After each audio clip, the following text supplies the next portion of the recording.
Hi guys, welcome back to the channel. In the last lecture, we had discussed about the shear center and what is the importance of shear center, how to calculate the shear center.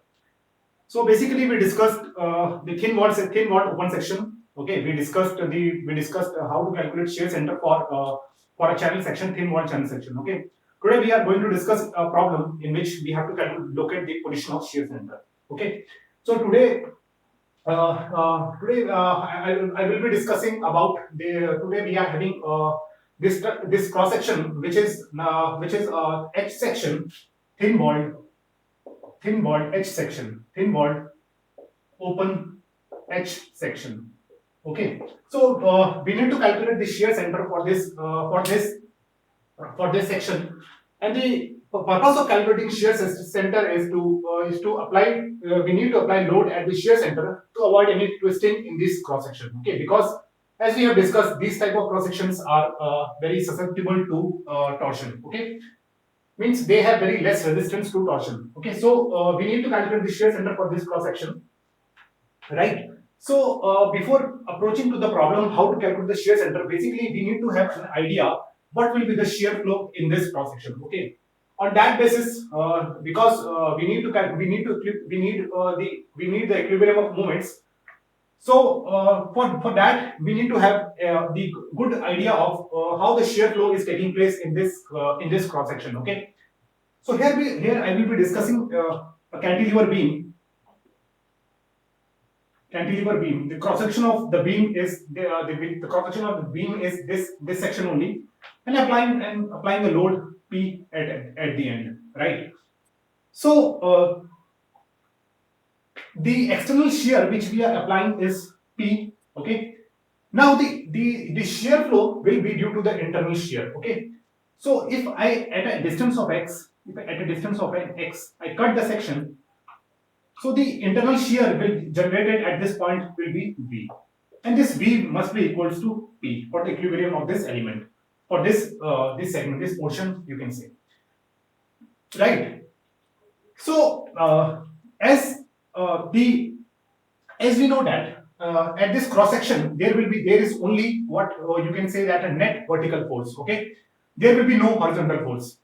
So now first I am taking this section, and this portion are welded. This portion are welded to this segment is welded to this segment.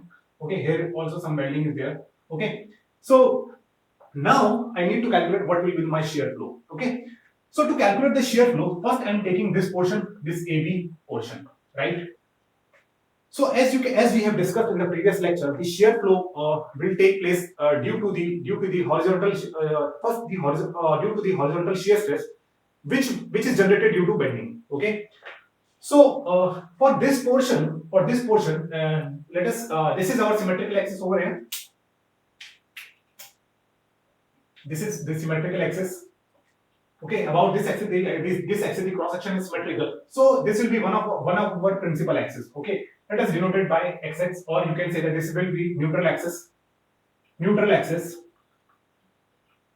If load is vertical. Okay, if load is vertical, then this is our this will be our neutral axis. Okay, so the bending will take place about this axis only, because this is our neutral axis, so bending will be taking place will take place about this axis only. Okay, so now as if I take this segment AB over here. Okay, the bending stresses for this portion will be very less. Bending stresses will be very less. Will be very less. Okay, why? Because at this portion, this is the thickness of this portion is thickness of this portion is very less as compared to its depth. Okay, as compared to its this you can say that is built. So the bending stresses for this portion will be very less. So if I take one element over here, and let us check the equilibrium of this element. Okay, so at this in this phases, the normal stress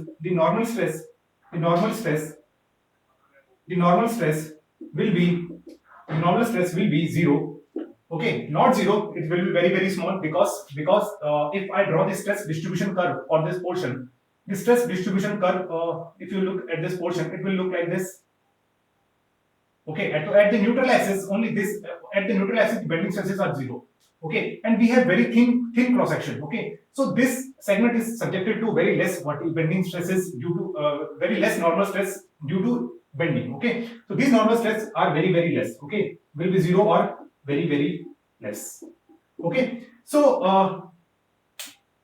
to balance this unbalanced force, we'll have some shear stress generated at this point. We'll have some shear stress generated at this point.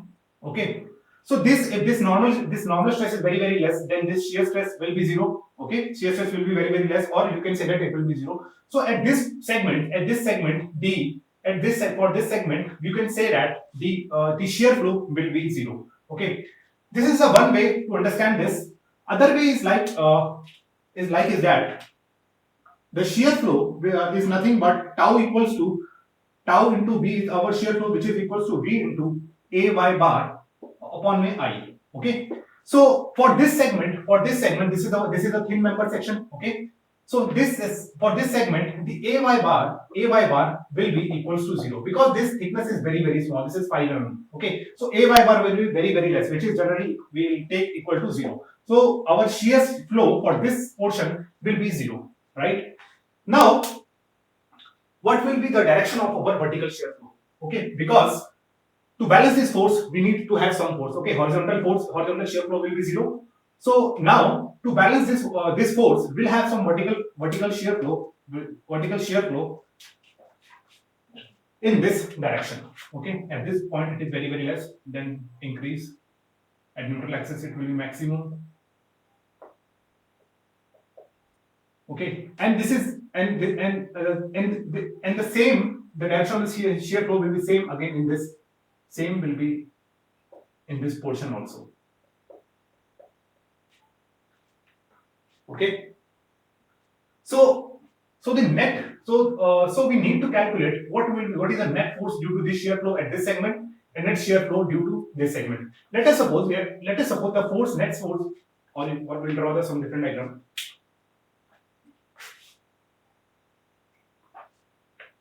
Okay, so what I can say that if this is our diagram, so we need to calculate what will be our net shear force for net shear force at this segment. Okay, let us denote it by F1. Okay, and for this segment also, let it denoted by F2. Okay, so for the equilibrium at this, I'm taking this at a distance, a section at a distance x. Okay, so this F1 plus F2 must be equal to V. Okay, and for the equilibrium, and V is equals to P. Okay, so we can say that V F1 plus F2 is nothing but is equals to P.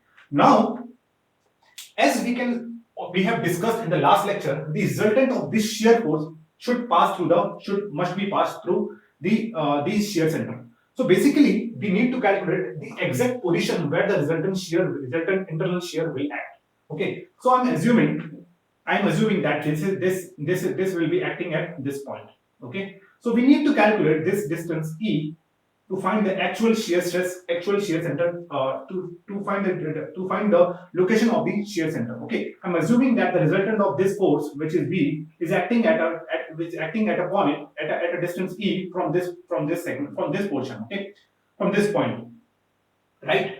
So now, as we have understood why the shear flow is zero in this portion, now we'll see how to calculate this F1 and F2 forces. Okay, this thing should be very clear why we are taking this shear flow at this portion is zero, because the normal stress is bending stresses generated for this portion will be very less. Okay, because the thickness of this member is very small, right? Here the thickness is more, so the shear at this location, as someone can ask the question, at this location the bending stresses are zero, but we will have some shear flow for this segment, because we'll have some element over there. Okay, so net horizontal unbalanced force will be complete wholly due to this, wholly due to the stress, the bending stress acting on this portion. Okay, so this is the reason why we are taking the why we are taking the shear flow for 0 for this segment. Okay, so now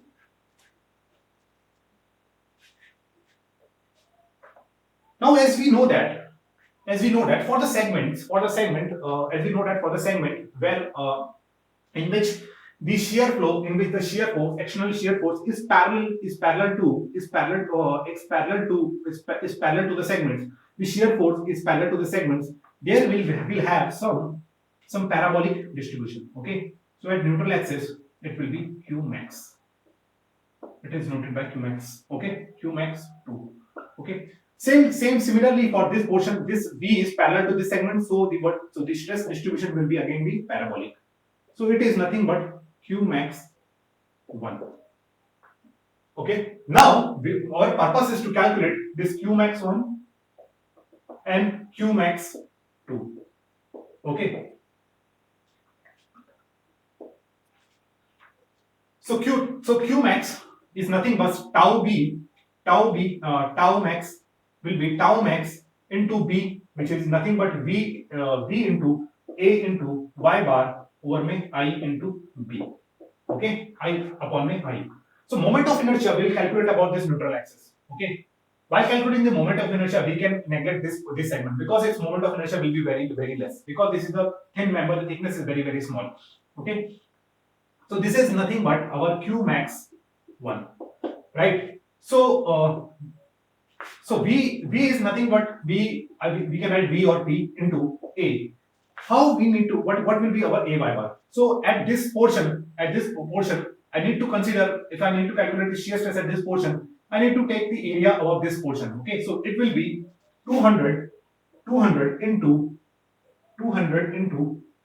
50, 5 mm is thickness, this 5 mm, and it's centroid line at this portion. Okay, at a distance 100 mm. So into 100 over my I.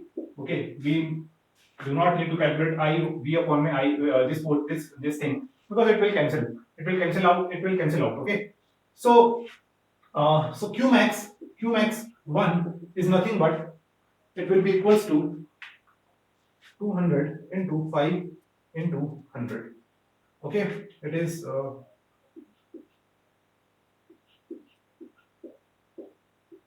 okay. So this is our Q max. Now if I want to calculate what will be the F1. So F1 is nothing but area of this parabola, which is 2 by 3 into this total length 200 into this Q max value into V over I. So the value comes out to be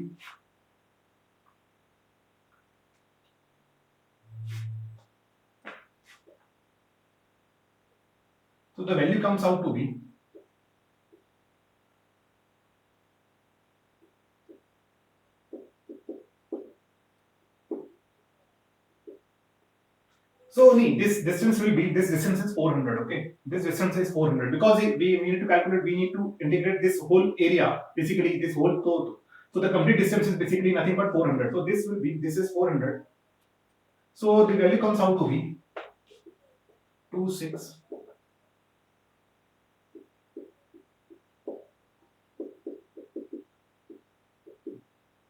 So this is nothing but this is our F1. Okay, so this value we have calculated of F1. What is the net force at this segment? Now we need to calculate what will be our F2. So F2 will be nothing but it will be again area of this parabola half 2 by 3 into total distance is 200 into what is our Q max 2. Okay, Q max 2 we need to calculate. So Q max 2 will be equals to Q max 2 will be again equals to V over I. A y bar, again A will be considering over this for this if I need to calculate the shear stress at this point, I need to consider this area.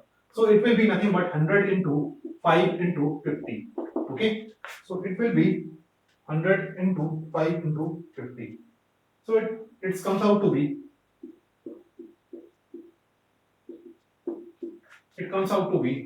2005 into V over में I, right? So if again I calculate this thing, what will be the F2? So it will be, so it nothing but 333 V over में I. Okay. Now this thing is given. Now this we have calculated this F2 and this F1. Okay.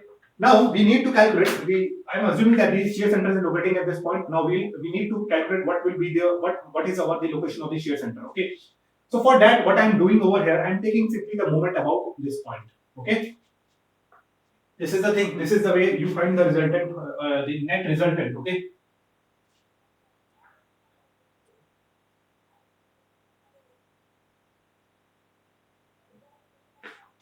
I have deleted this thing. So I can write, if I take the moment of the about this point, this is at a distance of x. F1 into E must be equals to F2 into 300 minus of E. Okay, this center, from this center to this center, the distance is 300 mm. So okay, this thing we can write. So F1 is F1, what we have calculated F1 over here, 2 into 400 into 1 is what? 1 is Q is AY bar, V over में I. AY bar is nothing but 200 into 5, 200 into 5 into 100. Okay, so it will be 200 into 5 into 100. So into 2 divided by 3 into 400. So this F1 is 2,666.667 into E equals to F2 is 333.33 into 300 minus of E. Okay. So if I calculate this thing, if I calculate this value, so it will be divided by. So if I calculate this thing, divide by 300. So if I calculate this thing, so it will be 333.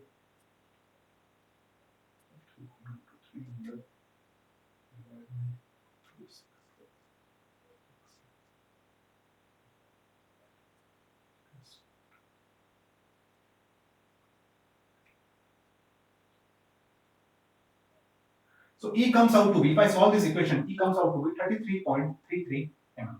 Okay. So our shear center, the location of our shear center is 33.33 mm from this segment. Okay, from this this of the shear center is 33.33 mm. Okay. What is meant by that is that we need to apply this force at we need to apply the external shear at this location. Okay, to avoid any twisting in the cross section. Okay, because this internal shear, if we don't apply the load at this section, this internal shear will constitute this internal shear will have some, what you can say is that some unbalanced twisting moment. Okay, so for that we need to apply load at this location. Okay, so the problem is easy to understand, but the main thing is that why we are taking the shear flow 0 at this cross section. Okay, so for solving the problem of the shear centering, we need to have the good idea, means how the shear flow is taking place, right?